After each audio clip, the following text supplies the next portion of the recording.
오늘 함께 나누실 하나님의 말씀 욥기 23장 10절부터 14절 말씀까지입니다. 우리 한 목소리로 같이 봉독하겠습니다. 그러나 내가 가는 길을 그가 아시나니 그가 나를 단련하신 후에는 내가 순금같이 되어 나오리라. 내 발이 그의 걸음을 바로 따랐으며 내가 그의 길을 지켜 치우치지 아니하였고 내가 그의 입술의 명령을 어기지 아니하고 정한 음식보다 그의 입의 말씀을 귀히 여겼도다. 그는 뜻이 일정하시니 누가 능히 돌이키랴. 그의 마음에 하고자 하시는 것이면 그것을 행하시나니 그런즉 내게 작정하신 것을 이루실 것이라. 이런 일이 그에게는 많이 있느니라. 아멘. 아멘. 여러분, 욥이라는 사람 너무나도 잘 알고 계시죠? 오늘 이 말씀 우리에게 어떻게 하나님이 말씀을 주시는지 귀 기울여서 잘 듣고 마음판에 새기는 시간이 되셨으면 좋겠습니다. 2024년 1월 초부터 저 북한에서 좀 심상치 않은 그러한 움직임들이 보였습니다. 뭐냐면 DMZ에다가 지뢰를 매설하거나 또는 장벽을 세우는 그러한 일들을 했습니다. 여러분들은 알고 계셨는지요? 그래서 북한 군사들이 그렇게 지뢰를 매설하다가 폭발해서 사상을 입는 그러한 일들도 여러 번 발생이 되었습니다. 이것은 왜 이렇게 북한에서 이러한 일들을 하냐면 남북 관계 단절 조치를 지금 취하고 있는 거예요. 남한 정부가 마음에 안 든다 이거죠. 남북 관계 단절 조치를 실현하기 위한 작업인데 또 군 관계자는 이것을 보고 월남이나 귀순을 원초적으로 막는 그러한 내부 통제력을 강화하는 것이다라는 그러한 시각도 있습니다. DMZ에 그러한 지뢰가 매설이 되어 있는데 군인들이 마음대로 월남하거나 귀순하지는 못할 거 아닙니까? 여러분, DMZ에만 지뢰가 있습니까? 여러분들의 인생에는 지뢰가 없을까요? 네, 우리 인생에도 지뢰가 너무나도 많이 있습니다. 여러분들은 앞으로 어떤 일들이 일어날지 아십니까?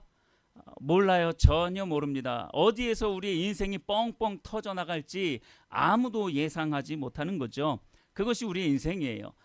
지뢰밭 인생. 오늘도 여러분은 몇 번의 지뢰를 밟으면서 이곳까지 오셨습니까? 네, 아마 몇 번의 지뢰를 밟고 이곳까지 오신 분들도 분명히 있을 겁니다.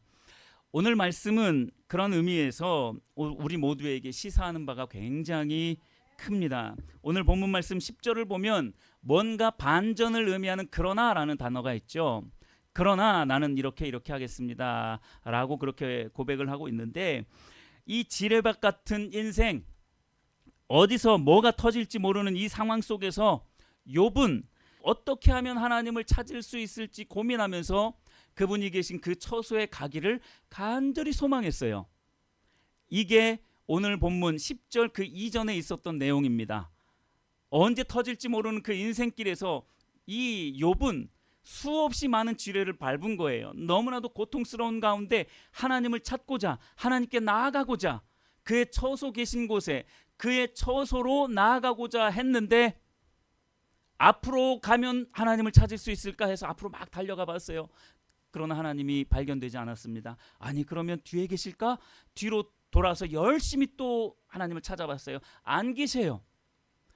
좌측에 있을까? 좌로 가보고 우로 가보고 사방으로 돌아다녀 봤는데 하나님이 발견이 안 된 거예요. 아니, 그렇게 동서남북으로 헤매고 있으면 하나님이 좀 만나 주셔도 되지 않겠습니까? 그런데 하나님이 안 만나 주세요. 왜 그럴까? 자, 그런 상황 가운데에서 오늘 10절이 시작하는 거예요. 그러나 그렇게 내가 동분서주하면서 하나님을 만나려고 했지만 하나님이 만나지지 않았지만 하면서 고백한 게 이거예요. 그러나 내가 가는 길을 하나님이 아십니다. 그가 나를 단련하신 후에는 내가 순금같이 되어서 나오리다 라고 이렇게 고백을 하고 있는 거예요. 앞으로 가도 못 만나고 뒤로 가도 못 만나고 좌로 우로 어디로 가도 만나지 못하는 그 하나님, 그러나 주님께서 나의 길을 아시오니 나를 단련하신 후에는 내가 순금처럼 되어 나올 것을 믿습니다. 이렇게 고백한 거예요. 오늘 본문 말씀이 그렇게 시작한 겁니다. 오늘 이 본문 말씀을 중심으로 해서 그래서 이해되지 않는 상황 속에서 발견한 하나님이라는 그러한 제목의 말씀을 같이 나누려고 하는 것입니다. 여러분, 이해되지 않는 이런 환경 속에서 어디서 뻥뻥 터질지 모르는 이 지뢰밭 같은 인생길에서 이 욥은 하나님을 발견한 거예요. 그것을 세 가지로 살펴보려고 합니다. 이해되지 않는 환경 속에서 욥이 발견한 하나님, 첫 번째, 나는 하나님을 만나지 못해서 답답하고 죽을 지경이지만 내 모든 걸음을 알고 계신 그 하나님을 발견하게 된 거예요. 나조차도 내가 걷는 이 길, 어디에서 뻥뻥 터질지 모르는 이 인생길, 나도 모르는, 나도 이해하기 힘든 이 인생길의 모든 걸음을 누가 아신다고요? 하나님이 아신다는 거예요. 하나님은 그걸 아신다라는 것을 이 욥이 발견한 겁니다. 10절 상반부를 보십시오. 내가 가는 길을 그가 아시나니. 내가 가는 길을 그가 아시나니. 여러분, 우리는요, 하나님을 만나는 문제에 있어서도 내 방법대로, 그리고 내가 계획한 대로, 내가 생각한 루틴대로 하나님을 만나려고 해요. 이거 굉장히 잘못된 겁니다. 하나님을 내가 생각하고 내가 계획한 루틴대로 내가 작정만 하면 그 하나님을 만날 수 있을 것처럼 생각합니다. 절대 그렇지 않습니다. 하나님은 그렇게 만나지는 분이 아닙니다.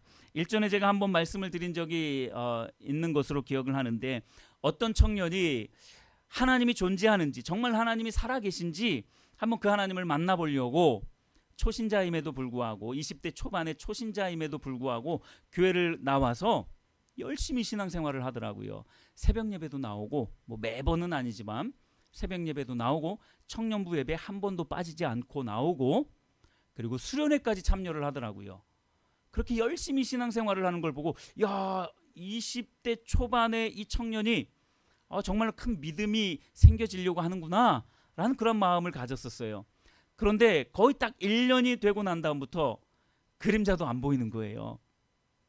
들리는 소문에 의하면 그 청년이 내가 하나님을 한번 만나보고자 1년이라는 시간을 딱 정해놓고 그 시간 동안 열심히 말하자면 신앙생활을 해본 거예요.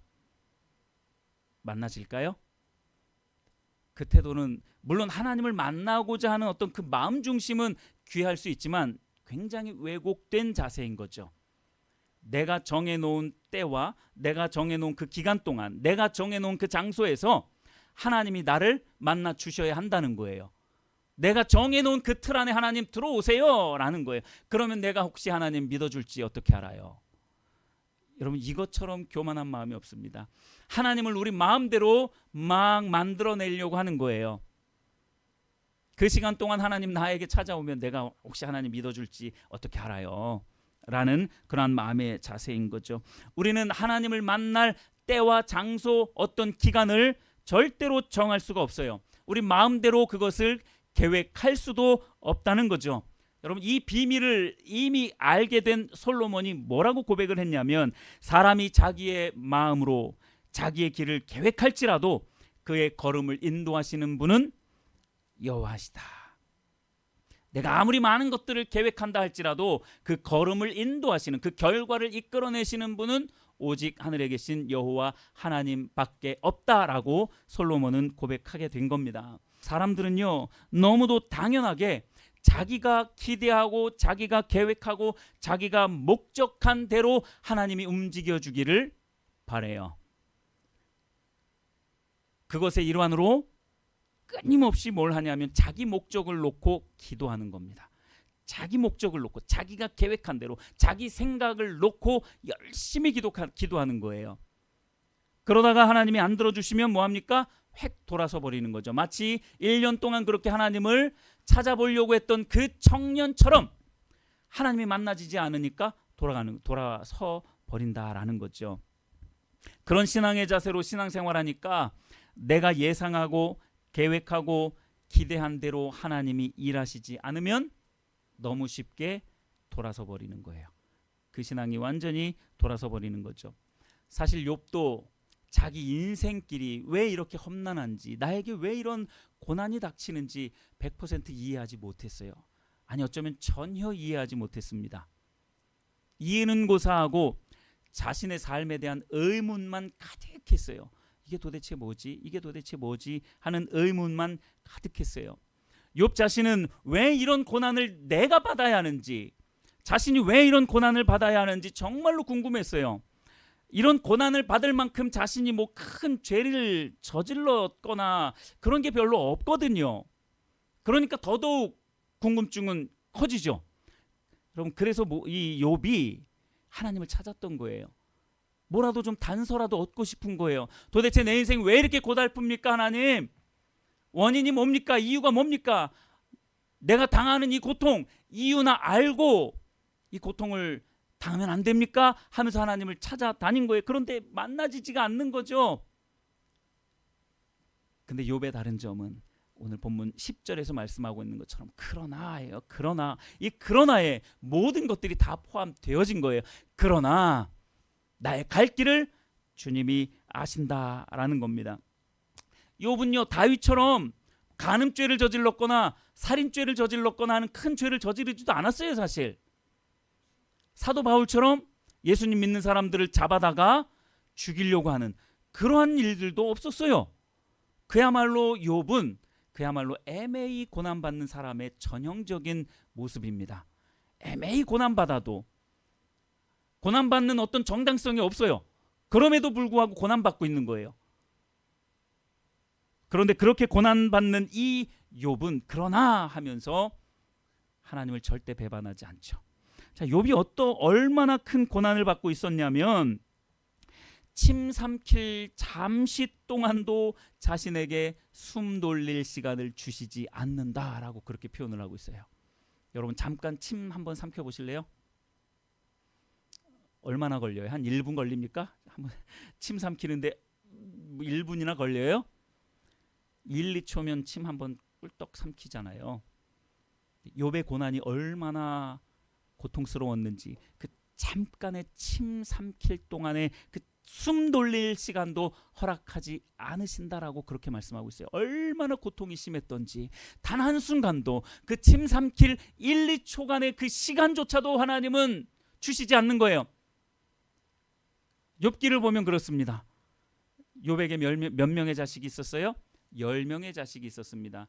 7남 3녀라는 10명의 자식이 있었어요. 그런데 그 10명의 자식이 하루아침에 하루 동안에 그 10명의 자식이 다 죽습니다. 여러분, 우리는요, 자식이 그렇게 많지도 않지만 한두 명의 자식이 만약에 정말로 험한 꼴을 당한다면 식음을 전폐하고 아마 굉장히 힘들 거예요. 그러나 욥은 10명의 자식, 7남 3녀라는 10명의 자식을 하루아침에 다 잃어버렸습니다.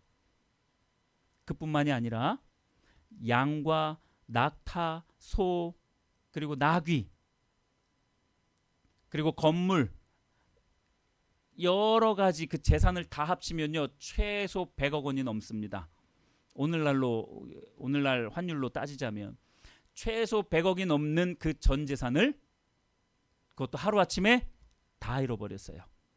우리는 1, 2억 혹시 누군가에게 사기를 당하면 여러분 아마 억울해가지고 원통해가지고 잠도 안 올걸요. 그런데 욥은 100억이라는 전 재산을 다 잃어버렸어요. 그뿐이 아니에요. 더 큰 고난은 뭐였냐면 머리끝 정수리에서부터 저 발바닥까지, 발가락 끝에까지 온통 종기가 난 거예요. 얼마나 가려웠던지 깨진 그릇 조각을 가지고 온몸을 벅벅벅벅 긁어서 온몸이 피범벅이 됐어요. 그런데 전혀 이 가려움증이 해결이 안 된 거예요. 여전히 가려워요. 아무리 긁어대도 머리끝 정수리부터 이 발바닥까지 그 고통이 너무나 그를 괴롭혔던 거예요. 단 한순간도 가렵지 않은 곳은 없고 고통스럽지 않은 단 한순간도 없는 그 삶을 살아가는 이 욥이 내가 왜 이런 고통 가운데 있어야 하는지 도대체 이유를 모르겠으니까 하나님을 찾아 나선 거예요. 그런데 하나님이 만나주시지 않았다니까요. 여러분, 이해되십니까? 이 인생이 이해되세요? 욥의 인생이 이해되십니까? 전혀 이해가 안 돼요. 그러면 욥이라는 자신은 얼마나 더 이해가 안 됐겠습니까? 내게 그만한 죄가 있었다면 혹시 그 죄로 말미암는 형벌이라고 생각하면 차라리 낫죠. 그런데 아무런 죄가 없는 것 같은데 이렇게 애매히 고난을 받을 때 여러분 그러나 라는 이 말을 할 수 있을까요? 그렇게 찾아다녔는데 하나님이 만나주시지 않는 그 상황 속에서 그러나 하나님은 나의 길을 다 아십니다, 이렇게 고백할 수 있느냐라는 거예요. 여기에서 너무도 중요한 삶의 자세가 나오게 됩니다. 자신의 삶이 왜 이토록 고단한지 욥은 이해를 못한다고요. 이 상황에서 대다수의 사람은 이해되지 않는 그 상황과 환경 때문에 하나님을 의심하고 불신하다가 하나님을 떠난다는 거죠. 그런데 이 욥의 태도는 어땠습니까? 그 중요한 순간에 하나님은 내가 가는 길을 잘 아신다라고 고백한 거예요. 여러분 이 고백이 뭔 의미인지를 여러분 잘 아셔야 됩니다. 하나님은 나의 길을 잘 아신다.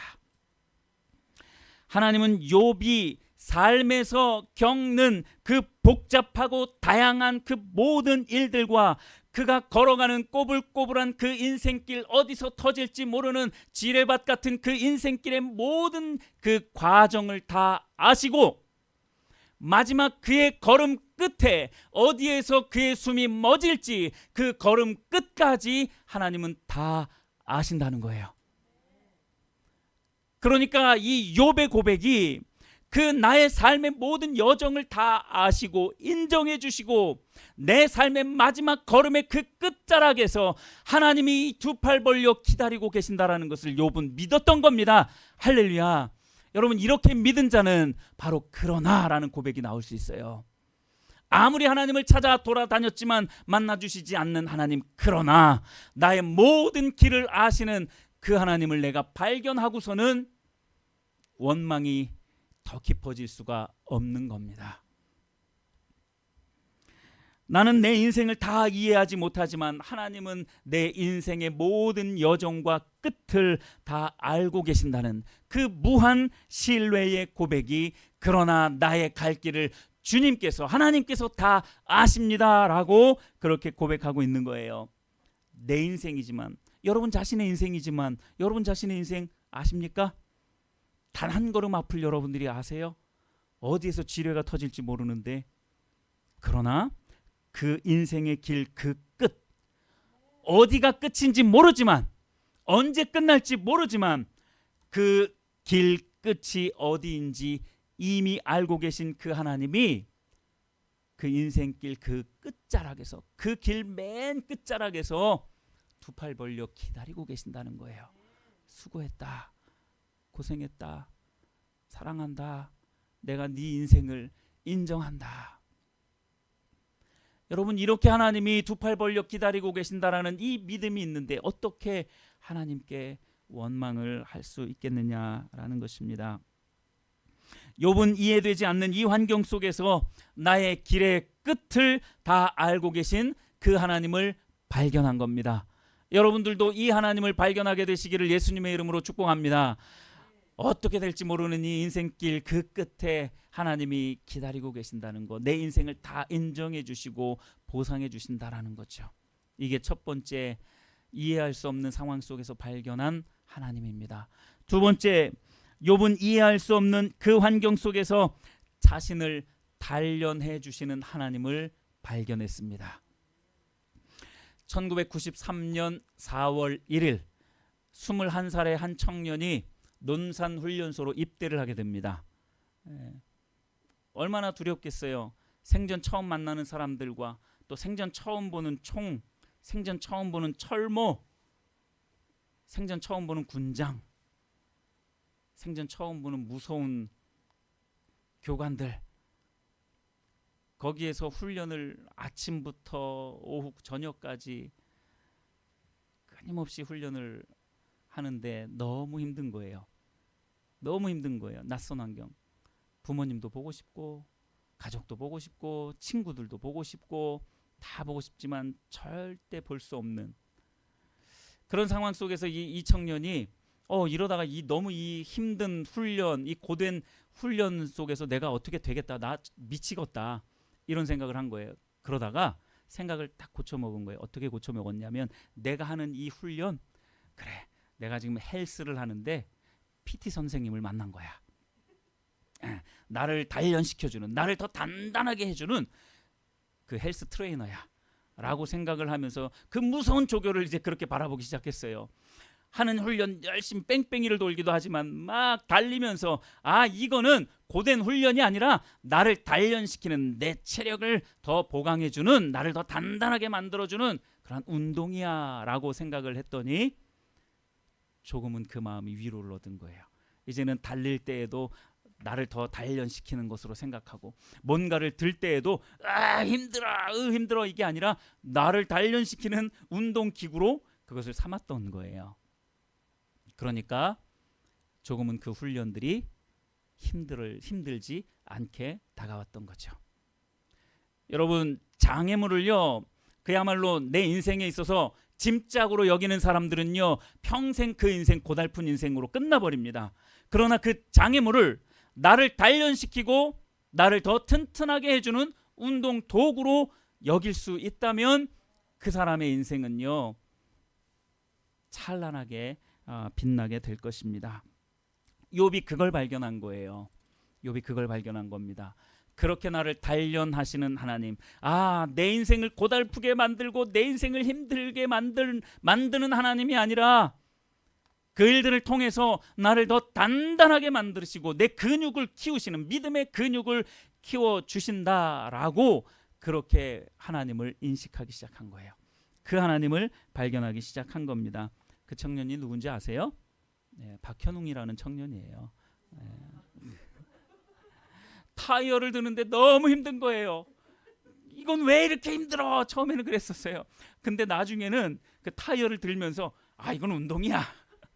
오히려 처음에는 이렇게 힘들어가지고 이렇게 들고 가다가 나중에는요, 이거를 반대로 이렇게 들었어요. 그리고서 오히려 이렇게 하면서 다녔어요. 그랬더니 운동이 되더라고요. 그 마음을 고쳐 먹으니까 그전에는 너무 힘들어 이랬다가 이제는 이렇게 힘이 드는 거 나는 거예요. 아주 오래 가지는 않았어요. 그래도 그 시간을 이겨내는데 크게 도움이 되더라고요. 여러분, 이 하나님을 발견하지 못하면요, 이 하나님을 발견하지 못하는, 나를 단련시키는 그 하나님을 발견하지 못하는 성도들은요, 항상 자신이 당하는 그 고난, 그 장애물에 항상 뭘 달고 다니는 줄 아세요? 퀘스천 마크. 항상 궁금해요. 뭐지 이게? 도대체 뭐지? 라고 하는 그 퀘스천 마크를 항상 내 고난에 그걸 붙이는 거예요. 이게 도대체 뭐지? 나는 왜 이러지? 왜 나만 이러한 고난을 겪지? 하고 생각하면서 늘 궁금증에 시달려요. 그것처럼 큰 스트레스가 없습니다. 여러분, 나를 단련하시는 그 하나님을 발견하시기를 예수님의 이름으로 축복합니다. 하나님은 우리를 단련시켜 주시는 거지 우리를 고생시키려고 하는 그런 의도가 전혀 없습니다. 이게 두 번째 발견한 하나님이에요. 세 번째, 욥이 발견한 하나님은 어떤 하나님이냐? 이해되지 않는 이 환경일지라도 주를 신뢰하며 걷는 그 인생을 마침내 순금처럼 가치 있고 존귀한 그러한 존재로 만드실 하나님을 발견한 거예요. 나를 순전한 순금으로 그렇게 바꾸실 하나님을 발견하게 된 겁니다. 하나님께서 자신의 인생을 가장 가치 있고 순결한 존재로 인정하실 뿐만 아니라 그렇게 만들어 주실 것을 믿게 된 거죠. 여러분, 가장 아름다운 사람이 뭐라고 지난주에 말씀을 드렸죠? 하나님의 손에 빚어진 사람. 하나님 손에 빚어진 그 사람이 가장 아름다운 사람이라고 지난주에 말씀을 드렸죠. 우리 인생이 가장 찬란하게 빛나며 아름다울 수 있는 그 이유는 뭐냐? 하나님의 길을 신뢰하며 따라 걷는 자가 마침내 그 사람의 그 인생은 하나님께서 순금으로 그렇게 빚어내시는 거예요. 그 사람의 인생이 가장 아름다운 줄 믿으시길 바랍니다. 그렇게 빚어진 인생, 순금처럼 되어 나오게 될 것을 이 욥은 믿었던 겁니다. 그 하나님을 발견한 거예요. 이 일을 하나님께서 반드시 이루어내실 것을 욥은 믿었던 거죠. 자, 오늘 본문의 마지막 두 구절을 한번 보시겠습니까? 13절과 14절 말씀. 먼저 13절 말씀을 보시면 그는 뜻이 일정하시니 누가 능히 돌이키랴. 그의 마음에 하고자 하시는 것이면 그것을 행하시나니.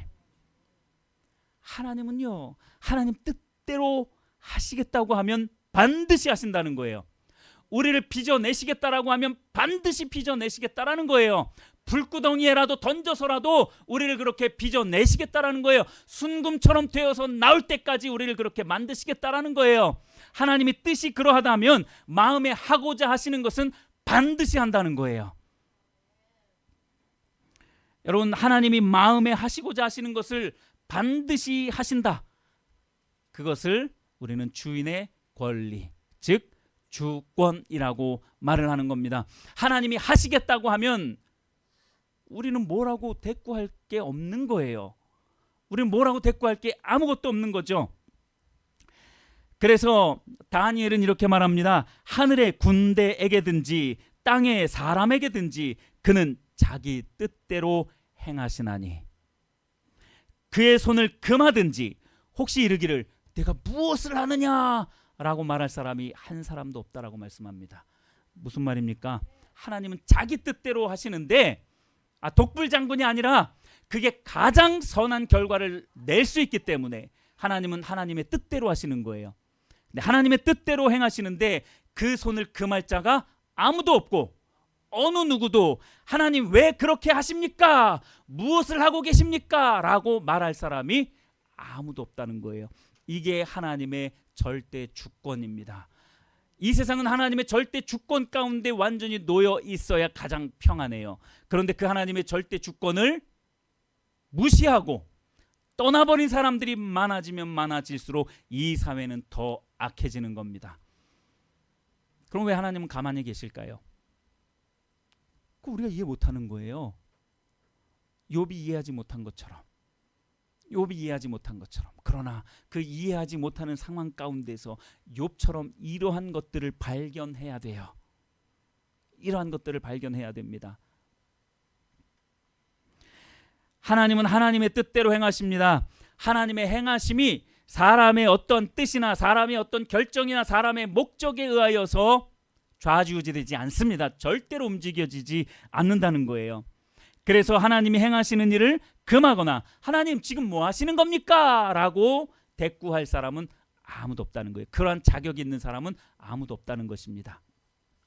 14절도 보십시오. 그런즉 내게 작정하신 것을 이루실 것이라. 이런 일이 그에게 많이 있느니라. 자, 뭡니까? 내게 작정하신 일, 하나님이 뜻을 품고 마음의 뜻을 품고 내게 작정하신 그 일을 반드시 이루실 것이다 라고 말씀을 하고 있어요. 하나님의 뜻대로 나에게 작정하신 그 모든 일들은 반드시 이루실 것이라. 그런데 그런 일이 조금 있다고요? 많이 있느니라. 많이 있느니라. 우리가 이해하지 못할 그 수많은 일들 왜 일어나느냐? 하나님이 뜻하신 일이기 때문에 그런 것이고, 그러한 일들은 우리 인생길에 있어서 수없이 많이 벌어진다라고 말씀하고 있는 거예요. 그러면 하나님은 도대체 14절에서 말씀하고 있는 우리에게, 내게 작정하신 그 일이 뭘까요? 욥에게 작정하신 일이 뭐겠느냐라는 거예요. 순금으로 만들겠다라는 겁니다. 할렐루야. 순금처럼 만드실 작정이라는 거예요. 여러분들은 욥의 인생을 보면서 아마 그렇게 생각할걸요. 나 순금 필요 없어요. 노 조각도 나는 만족해요. 아니, 나는 철 조각으로도 만족해요. 나를 그렇게 다루어 주지 마십시오. 아마 그렇게 생각할걸요. 그런데 왜 순금처럼 되어 나오는 것이 왜 중요하냐면 우리의 인생은 이 짧은 80년, 90년 가운데에 제한되어져 있지 않기 때문에 그런 겁니다. 앞으로 펼쳐질 우리의 삶이 영원이라는 시간이 시작되기 때문에 그렇습니다. 그래서 순금처럼 되어 나오는 것이 얼마나 중요한지 모른 거예요. 욥은 그것을 깨달았던 겁니다. 자신의 인생, 이 땅에서의 삶, 그 짧은 8, 90년, 더 짧을 수도 있고 더 길 수도 있는, 그거는 별로, 저는 청소년 아이들에게 설교할 때 항상 그걸 많이 했어요. 백지가 어딨지? 이 하얀 종이를 딱 비추면서 이게 영원이라는 시간이다. 이 영원이라는 시간은 사실 이 종이 한쪽에 포함할 수가 없죠. 근데 비유하자면 이 하얀 바탕은 영원이라는 시간이다. 근데 우리가 살아가는 100년이라는 시간은, 볼펜이 없어서 그런데 볼펜으로 콕 한번 찍었다고 생각을 해보세요. 좀 멀어지면 보여요, 안 보여요? 안 보여요. 영원이라는 시간에 빗대었을 때에, 비교해 보았을 때에 이 100년이라는 시간은 그야말로 눈 깜짝할 사이입니다. 눈 딱 감았다 뜨면 그 100년이라는 시간은 끝나버리는 거예요. 그런데 미련한 사람들은 그 100년 동안 돼지처럼 먹고 행복하게 살려고 오직 물질에만 전념하는 거죠. 여러분, 배부른 돼지가 되지 마시고 배고픈 소크라테스가 되십시오. 나는 배부른 소크라테스가 되고 싶은데요. 이런 생각하시는 분들 많이 있죠. 아니 뭐 그러고 싶으시면 그렇게 하세요. 근데 중요한 것은 하나님을 내 인생의 유일한 목적으로 삼으면 그렇게 되는 것도 문제는 안 됩니다. 배부른 소크라테스 얼마나 좋겠어요. 그러나 그 중심 가운데 하나님이 계시지 않으면 배고픈 돼지가 될 수 있어요. 여러분, 배고픈 돼지가 되는 것처럼 정말로 안타까운 인생은 없어요. 여러분, 배고프더라도 소크라테스가 되시기를 예수님의 이름으로 축복합니다. 하나님을 발견했을 때 그 하나님을 우리는 절대적으로 신뢰할 수 있는 거예요. 나를 향하신 그 하나님의 영원 전부터 작정하신 그 작정하심을 알게 될 때에 하나님을 무한정으로 절대적으로 신뢰할 수 있게 되는 거죠. 이런 절대적인 신뢰는 하나님의 절대 주권을 인정하지 않고서는 가능하지 않다는 거예요. 주권이라는 것은 한마디로 주인이 마땅히 행할 수 있는 권리라는 겁니다. 주인이 종에게 의견을 물어보고 뭘 하지 않아요. 주인의 뜻이 항상 옳기 때문에 하나님, 영원하신 하나님, 절대 불변한 하나님, 절대 오류라고는 찾아볼 수 없는 그 하나님, 무소부지하신 그 하나님, 그 하나님의 뜻은 완전하기 때문에 그 권리를 마음껏 행사하셔도 아무 문제가 없다라는 것입니다. 자, 왜 우리가 하나님의 이 절대 주권에 간섭할 수 없냐면 하나님의 그 뜻은 완전하고 완벽하며 가장 선한 결과를 이끌어내기 때문에 그렇습니다. 믿으시길 바랍니다. 하나님의 절대 주권은 바로 그래요. 완전하고 완벽하고 가장 선한 결과를 이끌어낼 수 있기 때문에 그분의 절대 주권에 우리가 뭐라고 토를 달 수가 없는 것입니다. 말씀을 이제 조금씩 정리해 가보도록 하겠습니다. 욥은 이해할 수 없는 그 고난의 현장에서 나조차도 이해할 수 없는 내 인생의 길을 하나님은 다 알고 계신다는, 하나님은 내 길의 모든 과정과 그 끝을 다 알고 계신다는 그 하나님을 욥은 발견했던 겁니다. 그리고 두 번째, 하나님은 나를 고생시키려고 하는 게 아니라 나를 단련시켜서 더 단단하게 만드시려고 한다라는 그 하나님을 발견하게 된 거죠.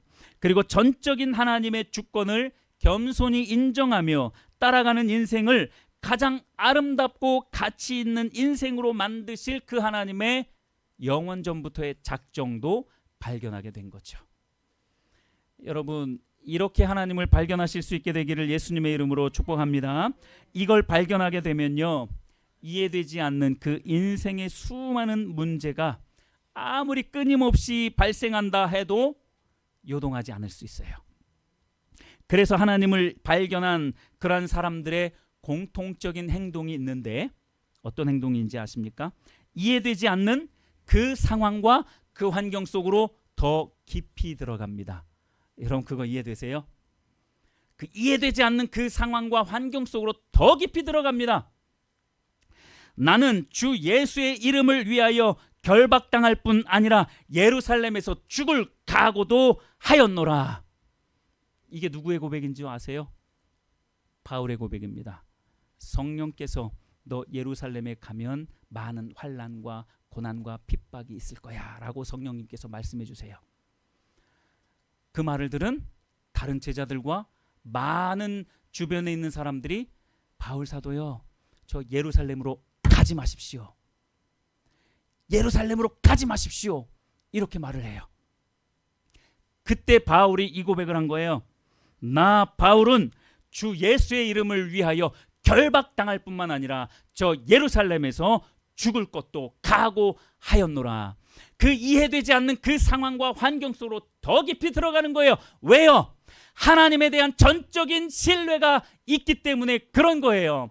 하나님에 대한 전적인 신뢰가 갖추어져 있기 때문에 오히려 그 이해되지 않는 그 상황과 환경 속으로 더 깊이 들어갈 수 있는 거예요. 왜요? 그 길 끝에 하나님이 기다리고 계시기 때문에, 그 길을 하나님은 다 아시기 때문에, 다 인정해 주시기 때문에 그 길을 담대하게 걸어갈 수 있는 거예요. 오히려 더 깊이 들어갈 수 있는 거죠.